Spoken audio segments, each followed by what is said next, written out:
السلام علیکم ورحمت الله.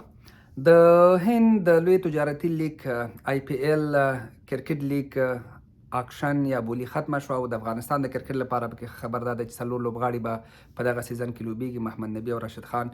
که څه هم دوی مخکې لوبېدلي دي خو بیا به هم لوبیږي.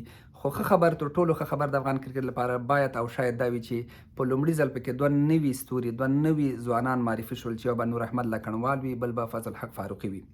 فضل الحق فاروقي د افغانستان د بغلان ولایت دی. څو کاله مخکې د افغانستان د 19 کلنو په ټیم کې و، بیا راغی د ملي ټیم ته. دا اوس د هالند خلاف ولوبېده او ښه وځلېده. دی تیز چپلاسی بالر دی، تر 140 پورې د بال سرعت دی، ځوان دی، آینده لري. دا څه موده مخکې چې انډي فلاور د افغانستان د ملي لوبډلې سره مشاور روزونکی و، هغه هم د دې یادونه کړې وه چې دی ښه بالر دی او آینده لري. د دې ترڅنګ فضل الحق فاروقي په تیرو دوو سیزنونو کې د آی پی ایل په سیزنونو کې نیټ بالر و، یو ځل د پنجاب د ټیم سره و، بل ځل د ډوني د ټیم سره و.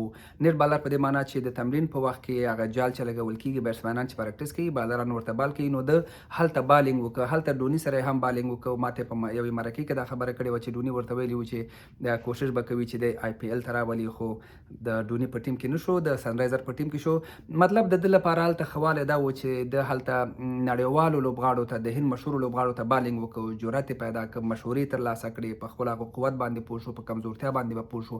نو طبیعي ده چې دغه هم د آی پی ایل د ورتګ یوه لاره وه د ده لپاره. او د افغانستان لپاره ښه خبر دا دی چې دی لومړی تیز توپ اچوونکی دی د افغانستان چې په آی پی ایل کې لوبیږي.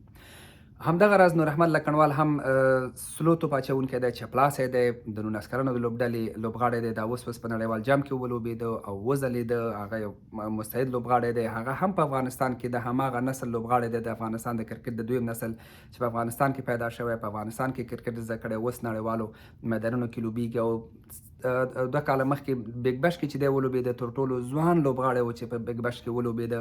د پاکستان په لیګ کې هم لوبیږي. نو د ده لپاره د پرمختګ دروازې پرانیستې دي. نو په د افغانستان ځینې نور لوبغاړي لکه مجیب قیس، دوی هم نومونه استول شوي وو خو دوی وانه خصل شول. البته دوی چې وانه خصل شول دا په دې معنا نه ده چې دوی استعداد نه لري.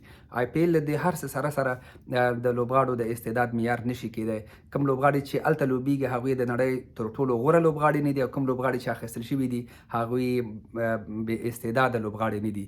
نو سره زر چې هر وخت له خاورې راوباسي خپل ارزښت لري. په هر حال موږ به د افغان لوبغاړو د ځلېدو هیله کوو او دا هیله به کوو چې فضل الحق فاروقي او لکنوال تر نورو ډېر وځلیږي. ډېره مننه.